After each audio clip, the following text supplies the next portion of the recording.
අරින මල් කිනිති සත්සියක් යහ පැතුම් වඩම්මන ප්‍රේමයෙන් සජ්ජායනීය සිත් පතුල පිරිමදින දයාබර සෙත් පැන් පොදයි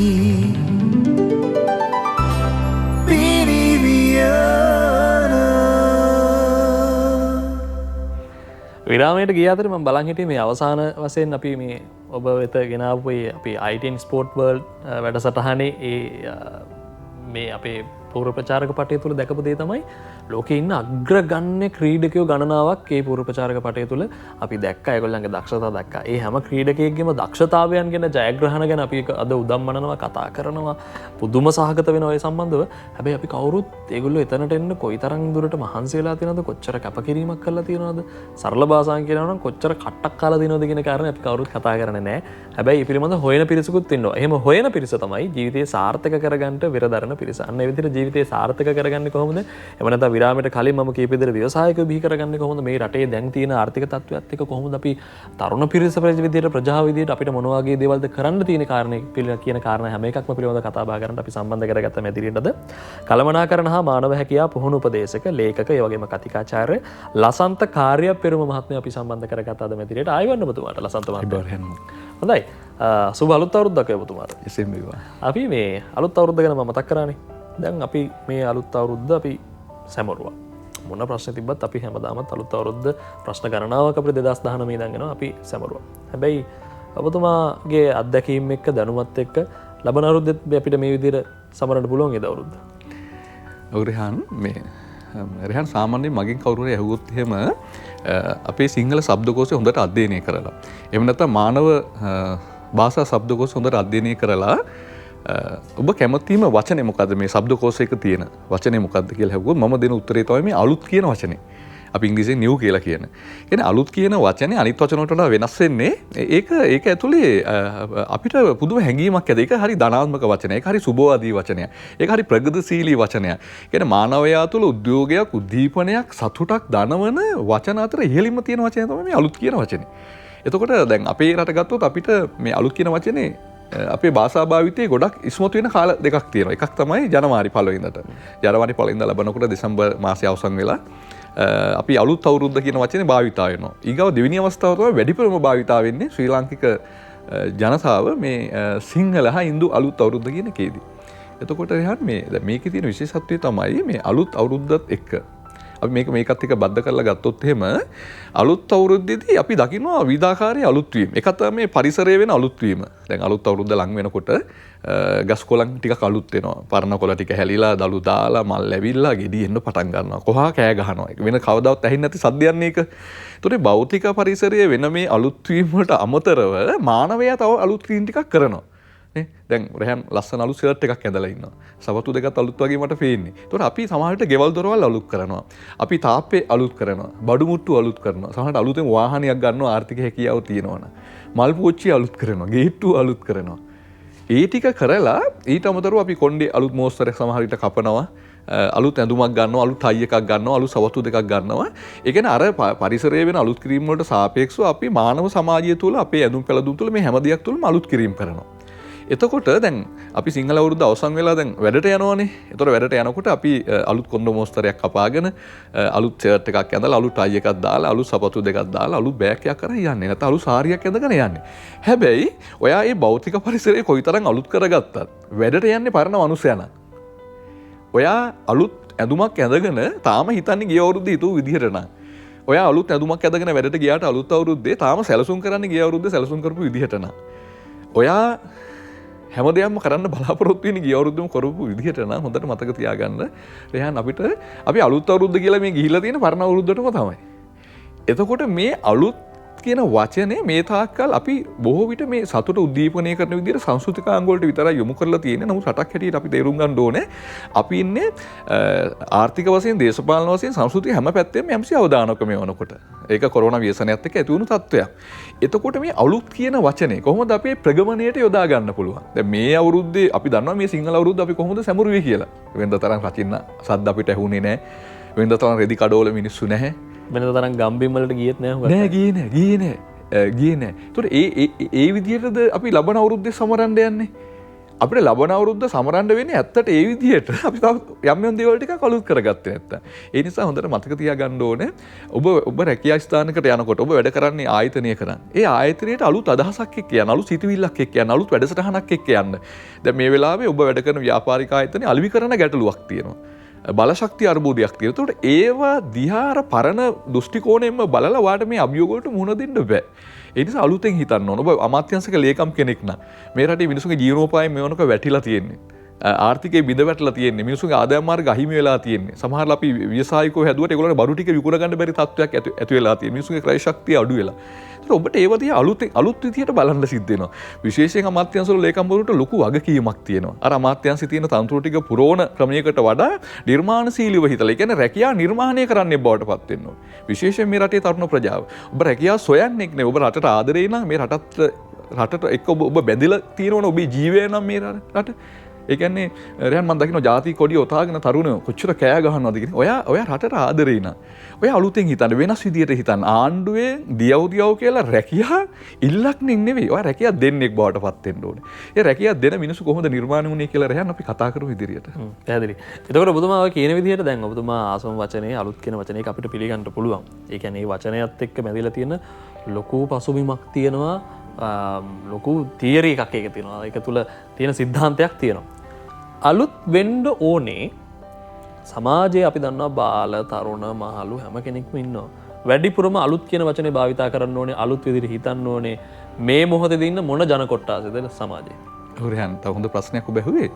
දැන් මෙතනදී දැන් අලුත් කියන වචනේට පුංචි දරුවගේ ඉඳලා වැඩිහිටියා දක්වා හැම කෙනෙක්ම ලැබී. දැන් චූටි දරුවෙක්ගෙන් අපි ඇහුවොත් එහෙම එයා හරි ආසයි අලුත් ඇඳුමකට, අලුත් කෑමකට, එහෙම නැත්නම් අලුත් සෙල්ලම් බඩුවක් එහෙම දුන්නොත් පුදුම කැමැත්තක් දක්වන්නේ. එතන ඉඳලා ජේෂ්ඨ පුරවැසියා දක්වාම අලුත් දේවල් වලට හරි ආසයි. හැබැයි අපේ ජන සමාජයේ ජීවත් වෙන, අපේ රටේ ජීවත් වෙන මේ ප්‍රජා කුලකයන් ගත්තොත් එහෙම අලුත් කියන වචනයට වැඩිම ලැබියාවක් දක්වන මේ රටේ තරුණ ප්‍රජාව. තරුණියෝ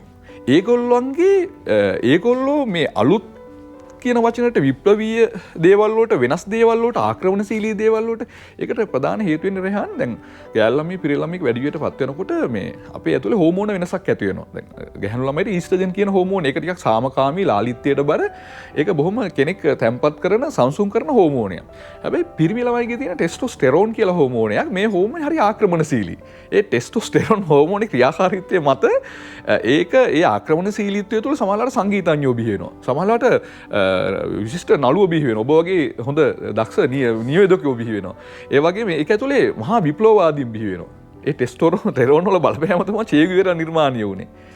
නෙල්සන් මැන්ඩෙලාලා නිර්මාණය වුනේ. ඒ කියන්නේ මේක ඇවිල්ලා ආක්‍රමණශීලී හෝමෝනයක්, සටන්කාමී හෝමෝනයක්, වෙනසක් හොයන හෝමෝනයක්, අලුත් දේවල් වලට ලැබියාවක් දක්වන ගැටෙන හෝමෝනයක්. එතකොට මෙන්න මේ තරුණ ප්‍රජාවට මේ අලුත් කියන වචනේ අතිශයින්ම වැදගත්. මොකද ඔවුන් අර සම්ප්‍රදායට අභියෝග කරන කණ්ඩායම. ඒකාකාරීත්වයට අභියෝග කරන කණ්ඩායම. ඔවුන්ට ඕන වෙනසක්. සංස්කෘතික වෙනසක්, සමාජීය වෙනසක්, දේශපාලන වෙනසක්, ආර්ථික වෙනසක්. එතකොට හැබැයි ගැටලුව තියෙන්නේ බටහිර ජාතික රටවල තරුණයෙකුයි මේ අපරදිග මේ අපි වගේ රටවල් වල විශේෂයෙන් අර සමායන ලසන්ත මහත්මයා අපිට විරාමයකට යන්න තියෙනවා. අපි විරාමයකට ගිහිල්ලා තවදුරටත් කතා කරමු. අපිට සමායන ඔබතුමාට බාධා කරන්න විරාමයකට ගිහිල්ලා යමු.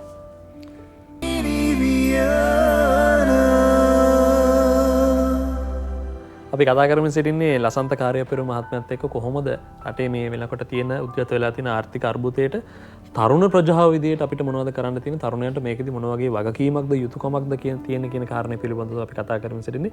ලසන්ත මහත්මයා විරාමයට කලින් ඔබතුමා කතා කරගෙන හිටපු තැනින් අපි වටන් ගමු. ඔව් රෙහන් දැන් අපි කතා කර හිටියේ මේ දැන් තරුණයා කියන්නේ ජව සම්පන්නයි, ආක්‍රමණශීලී. මම ඒක කිව්වා විද්‍යානුකූලව අර ටෙස්ටොස්ටෙරෝන් කියන ආක්‍රමණශීලී හෝමෝනෙත් එක තමයි මේ ඒ වෙනස ජවය එන්නේ. එතකොට තියෙන ගැටලුව තමයි මේ බටහිර රටවල් වල, විශේෂයෙන් යුරෝපීය සහ ඇමරිකානු රටවල් වල තරුණයෝ ඒ අධ්‍යාපන ආකෘතිය තුළ, සමාජ ආකෘතිය තුළ ගොඩනැගුණු තරුණියෝ මේ වෙනස හොයන ක්‍රමයට වඩා අපි වගේ රටවල් වල තරුණියෝ වෙනස හොයන ක්‍රමය හරි වෙනස්. උදාහරණයක් වශයෙන් අපේ අධ්‍යාපන ආකෘතියේ තිබ්බ යම්ෙන් අඩුලුහුඩුකම් සහ අපේ දේශපාලන පරිසරය තුළ දෙන උත්තේජනයන් තුළ අපේ තරුණයා හැම වෙලාවෙම හිතන්නේ තමන්ට අසාධාරණයක් වුණා. තමන්ට මේ ආකෘතිය ඇතුලේ තමන්ව අසරණ කරලා තියෙනවා, අතරමං කරලා තියෙනවා, තමන් මම්මුලා කරලා තියෙනවා. ඒ නිසා හැම වෙලාවෙම මේ තරුණයා පවතින රජයත් එක්ක ගැටරේට තමයි යොමු වෙන්නේ. ඔහු හිතන්නේ තමන්ට මේ තත්ත්වය අහිමි වෙලා තියෙන ඒ කාලවකවන වල පවත්නා රජයක් තිබ දුබලතාවයන් නිසා ඒ නිසා හැම විටම දියව් කියලා අපි කියන අර කපා කෑලි කපා මග නවතිනු හිතනු එපා. ඒ කියන්නේ හැම වෙලාවෙම ඒ සටන්කාමීත්වය යොමු කරලා තියෙන්නේ ඒ කාලවකවානුන් වල බලයේ හිටිය රජයන්ට මිසක් ඒ ප්‍රශ්නේ ඇති වෙන්න තමාගේ පැත්තෙන් ඌ අඩුපාඩු ටික තමාගේ ඌ මගහැරුණ ගිය දායකත්වය මොකක්ද කියලා වැඩි හිතෙන්නේ නැහැ. ඒ නිසා අපි හැම වෙලාවෙම මේ ආසියාතික රටවල් වල විශේෂයෙන් දකුණු ආසියාතික අපි වගේ රටවල් වල සහ අනිකුත් ඊට සම්බන්ධ රටවල් වල තරුණයන්ගේ ස්වභාවයක් තමයි හැම වෙලාවෙම මේගොල්ලෝ රජයත් එක්ක ගැටණියකට යනවා. රජය කරපු අසාධාරණයන් නිසා අපිට මෙහෙම වෙලා තියෙන්නේ. ඒ වරද නිවැරදි කළොත් මේක වෙන්නේ නැහැ කියලා. හැබැයි බටහිර රටවල් වල තරුණෝ රහන් ඊට වඩා වෙනස්.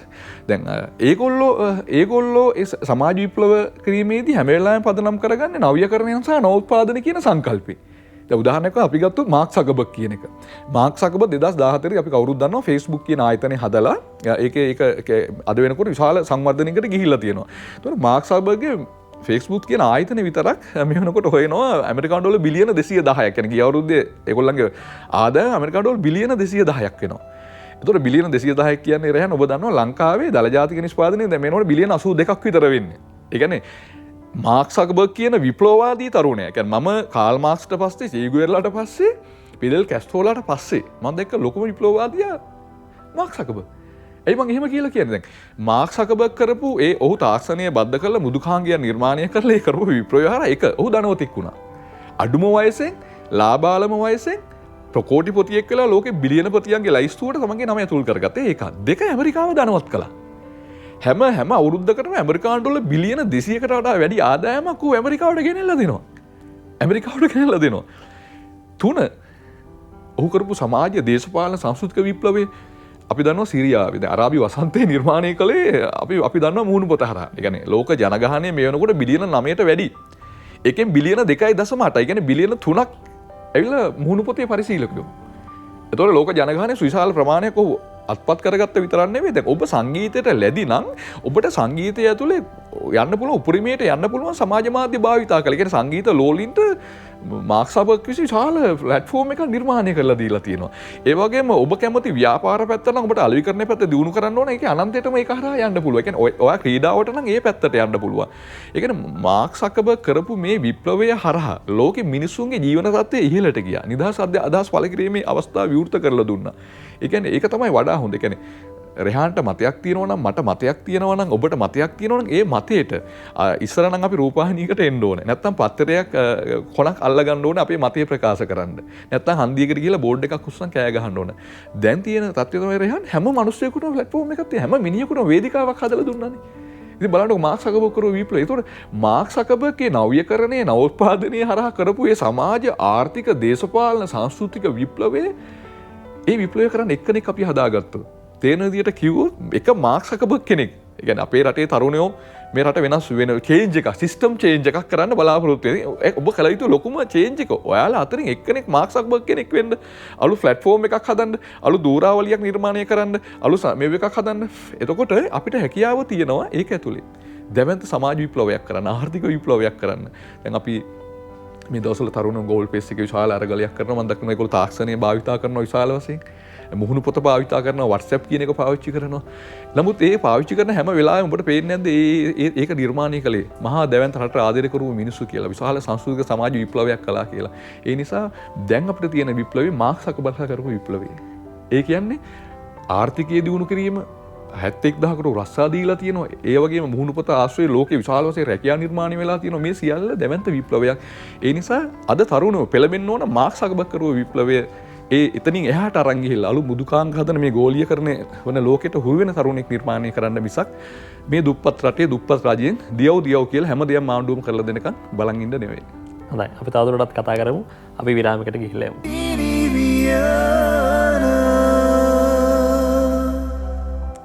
සාමාන්‍යයෙන් මේ ආසියානු රටවල් වල එහෙම නැත්නම් අපි ලංකාවම ගත්තොත් එහෙනම් හුඟක් වෙලාවට අපේ තරුණ ප්‍රජාවට තියෙන ලොකු ප්‍රශ්නයක් තමයි මේ මොකක් හරි දෙයක් පටන් ගන්න පොඩ්ඩක් බයයි.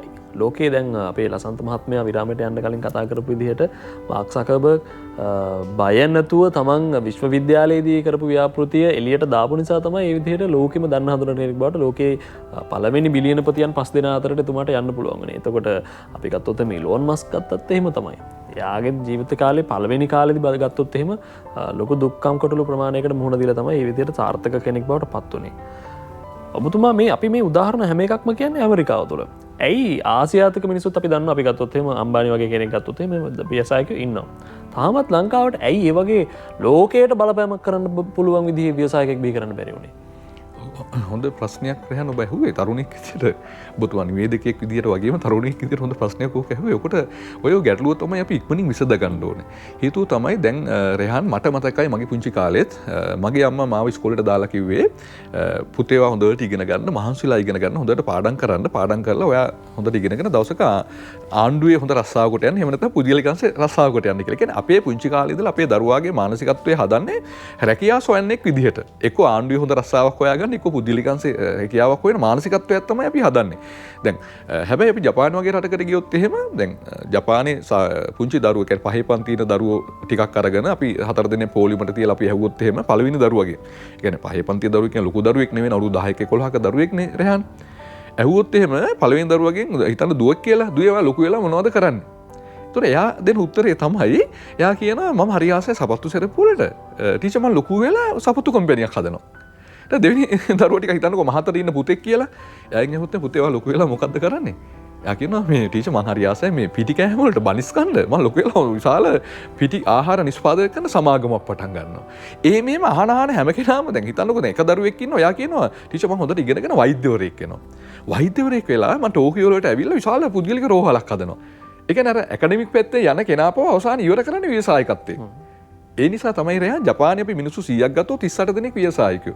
ලංකාවේ 100ක් ගත්තොත් 2.8 ව්‍යවසායකයෝ ඉන්නේ. ඒ කියන්නේ අපි ව්‍යවසායකෝ නැති රටක්. අපි ව්‍යවසායකයෝ හදාගත්තේ නැති රට. ඇයි අපේ රට දුප්පත් වෙලා තියෙන අපිට සල්ලි නැති නිසා. අයි සල්ලි නැත්තේ. සල්ලි හොයන්න පුළුවන් Facebook වගේ, Honda වගේ, Panasonic වගේ, Sony වගේ සමාගම් අපේ රටේ නැති නිසා. ඇයි ඒ සමාගම් නැත්තේ? එහෙම සමාගම් හදන්න පුළුවන් මිනිස්සු අපි නිර්මාණය කරපො නැති නිසා. ඇයි එහෙම මිනිස්සු නිර්මාණය නොවුනේ? මේ මුල තියෙන වරද නිසා. ඒ නිසා අපි අර රැකියාව සොයන්න නිර්මාණය කරනකොට ඒගොල්ලෝ කරන්නේ මාසික වැටුපක් ලබන මිනිස්සු නිර්මාණය කරන්නේ වාර්ෂික ලාභ ලබන ව්‍යවසායකයෝ හදනවා. ඒ නිසා රෙහන් අපි කරන්න ඕනේ තරුණයාගේ මනස පරිවර්තනය කරන්න ඕනේ මාසික වැටුපක් හොයන මිනිසෙකුට වඩා වාර්ෂික ලාභ ලබන ව්‍යවසායකයා කියන භූමිකාවට තරුණයා මාරු කරන්න ඕනේ. ඒ හින්දා අපි තේරුම් ගන්න ඕනේ දැන් අර ඒ ව්‍යවසායකෝ දැන් ඔබ කිව්වා මුකේෂ් අම්බානිගේ රිලයන්ස් ගෲප් එකේ. ඒතකොට අම්බානිගේ අම්බානි විශ්වවිද්‍යාලය ඉගෙන ගත්ත කෙනෙක්. සයන්ස් ඩිග්‍රියක් තියෙන්නේ. හැබැයි ඔහුගේ ජීවිතේ පටන් ගත්තේ කොහොමද ෂෙඩ් එක තෙල් ගහලා. පැහැදිලි ඒ විදිහට ජීවිතේ බොහොම පුංචි තැනකින් පටන් ගත්ත පිරිස තමයි අද වෙනකොට ලෝකයට බලපෑමක් කරමින් සිටින්නේ. අපි තවදුරටත් කතා කරන්න සූදානම්. අපි ප්‍රවෘත්ති විකාශයට ගිහිල්ලා නැවතත් ඇවිල්ලා කතා බහ කරමු.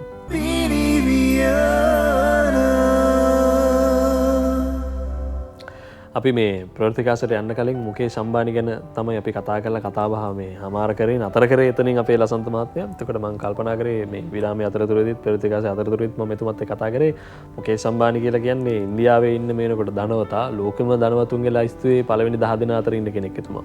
එතකොට ලෝකේ තියෙන තනි මිනිස්සෙකුට අයිති වටිනාම කියන නිවස හිමි වෙලා තින්නෙත් එතුමා.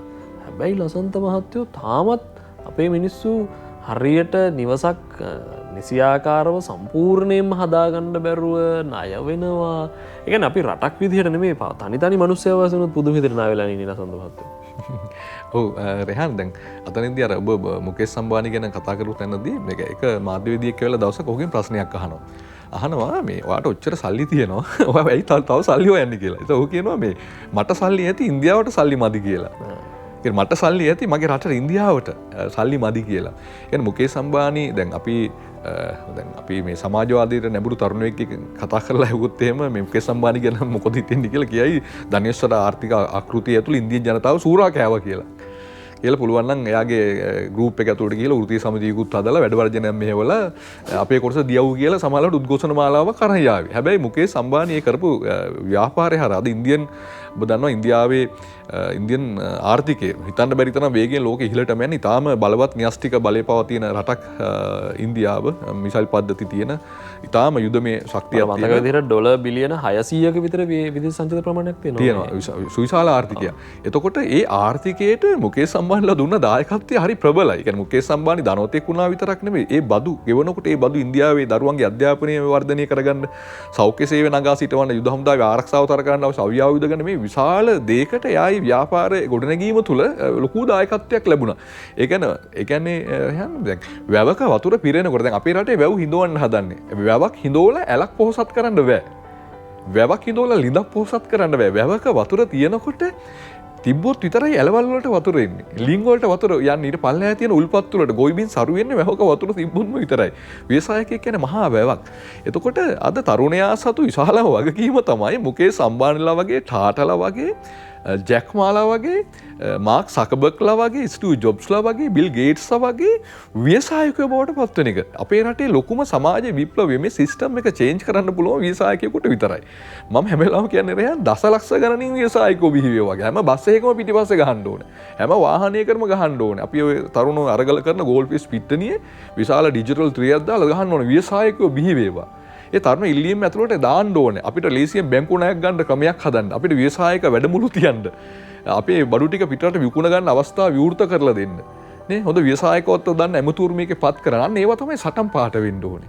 හේතුව සල්ලි නැත්තම් මුකුත්ම කරන්න බෑ. ජාතිය දුප්පත් වෙලා තියෙන්නේ ඇයි සල්ලි නැති නිසා, ව්‍යාපාර නැති නිසා, ව්‍යවසායකෝ නැති නිසා.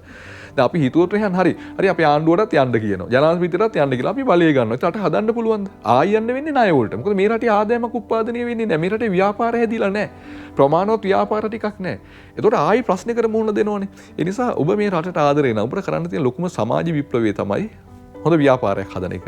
ඔයා මාක් සකබර්ග් කෙනෙක් වෙන්න. නැත්නම් ඔයා එරික් යුවාන් කෙනෙක් වෙන්න. දැන් එරික් යුවාන් කියන්නේ දැන් මේ වෙලාවේ යුද්ධයක් තියෙන යුක්‍රේනි කියු කියන අගනුවර ඉපදිච්ච කෙනෙක්. අවුරුදු 16 දී. ඔහු අනාථයෙක් විදියට අම්මයි මිත්තණියයි එක්ක ඇමරිකාවට යනවා. පලා යනවා. ගිහිලා ජීවත් වෙන්න විදියක් නැතුව රහන් කරන්නේ. ඔබ වගේ තරුණෙක් ඒ කාලේ. ඔහු කරන්නේ අම්මා ගෙවල් වල පුංචි දරුවෝ බලා ගන්න රැකියාවකට යනවා. එතකොට මේ එරික් යුවාන් මොකද කරන්නේ? සුපර් මාකට් වල අතු ගන්නවා. ක්ලීනින් සර්විස් එකක් කරන්නේ. ඒ අතු ගාන ගාම ඒකෙන් එන මුදල් වලින් පරිගණක පිළිබඳ අධ්‍යාපනය අරගෙන එතන විශ්වවිද්‍යාලයට ගිහලා එතන මෘදුකාංග හදලා අවසානයේ තමන්ගේ මෘදුකාංග ඇමරිකානු ඩොලර් බිලියන 19කට මාක් සකබර්ග්ට වික්කා. එතකොට මේ ඒගොල්ලෝ ඉතාම දක්ෂ මිනිස්සු වෙනස් විදියට හිතුවා නේ. පැහැදිලි. අපි තවදුරටත් කතා කරමු. අපි විරාමයකට ගිහිල්ලා තවදුරටත් අපේ ලසන්ත මාත්‍යත් එක්ක කතා කරමු.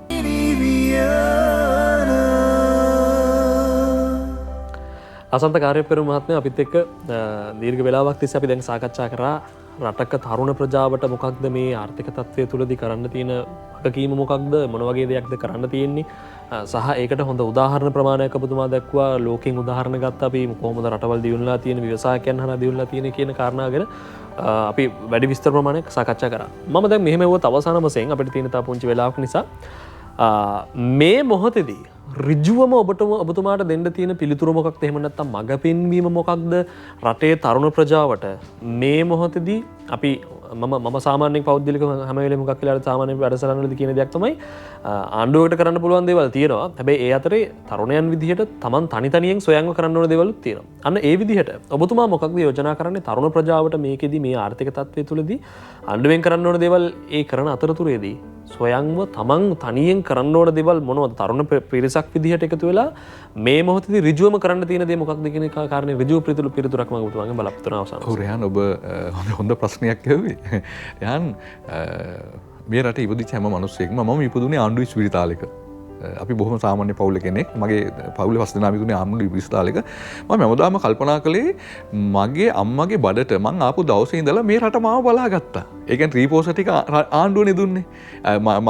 මගේ අම්මට ඒ විටමින් කාඩ් ටික එම්එච් කාරා ඔක්කොම රජයෙන් දුන්නේ. ඊට පස්සේ මං හැම්බු වෙන්න ගියා ආණ්ඩුවේ ස්විරිතාලෙකට. ඒ බෙහෙත් ටික දුන්නේ ආණ්ඩුවෙන්. ඊට පස්සේ නර්ස්ට පඩිගෙව්වේ ආණ්ඩුවේ ඉන්න බොමට පඩිගෙව්වේ ආණ්ඩුවෙන් ડોක්ටර්ට පඩිගෙව්වේ ආණ්ඩුවෙන් ඊට පස්සේ මම ටිකක් ලොකු වෙලා ඉස්කෝලේ යද්දි මට ඒ ටීචර්ට වැටුප් ගෙව්වේ ආණ්ඩුවෙන් එහෙනම් මම විශ්වවිද්‍යාලේ යනකම් දෙයනේ මේ රට අපිව බලාගත්තා එහෙනම් මේ රජයන් මේ ආණ්ඩුව අපේ මේ රට අපිව බලාගත්තා ඉතින් අපි දැනුත් කියනවා නම් තාමත් අපිව බලාගන්න කියලා පොඩි ගැටලුවක් තියෙනවා අපි දරුවෙක් වුණත් ලොකු වෙලා අවුරුදු 25ක් වෙලා අම්මට කියනවා නම් තාමත් අපිට කන්න දීපන් කියලා එතන ප්‍රශ්නයක් තියෙනවා. يعني මේ රට ඔබ වෙනුවෙන් කළ හැකි සියල්ලම මේ වෙනකොට කරලා ඉවරයි. කල්පනා කරන්න ඔබ මොනවද මේ රට වෙනුවෙන් කළේ? එතෙන්ද આવොත් එහෙම දැන් මට නම් ඔයාලට මට හරි දුකයි මම මේ රට වෙනුවෙන් කළා මදි කියලා හිතෙන්නේ. يعني මාව බලාගත්තනේ මට විශ්වවිද්‍යාලය යනකම් උපාධිය ගන්නකම් මේ සියලුම වියදම් ටික දරුවේ මේ නිදහස් අධ්‍යාපනය හරහා මේ ආණ්ඩුවනේ මේ රජයනේ දරුවේ මේ ශ්‍රී ලංකේ රජයනේ ජනතාවාදී සමාජවාදී රජයනේ. ඒතකොට එතෙන් එනකම් අපිවත් අරන් ඇවිල්ලා දෙයිනේ අපි තාමත් කියනවා නම් ආණ්ඩුව ඉතුරු ටිකක් කරන්න කියලා ගැටලුවක් තියෙනවා. අපිට තියෙන ප්‍රශ්නේ තමයි රහන් අපිට සම්පත් තියෙනවා සංකල්පනේ. අපි සම්පත් තිබ්බට සංකල්ප නැති රට සිංගප්පූරුවේ තිබ්බ දේ තමයි ලීකුවන්නුන්ට හම්බුනේ මුඩු බිමක් වඩදියට යට වෙන වැලි පොළොව. ඒකට ඒගොල්ලන්ට සම්පත් තිබ්බේ නැහැ. හැබැයි ඒගොල්ලන්ට සංකල්ප තිබ්බා. සංකල්ප හැදුවා. එන්ටර්ටේන්මන්ට් ඉකොනොමි වගේ දෙවන්ත සංකල්ප හදලා ඕකේ ස්කයිස් ද ලිමිට් අහස තමයි සීමාව.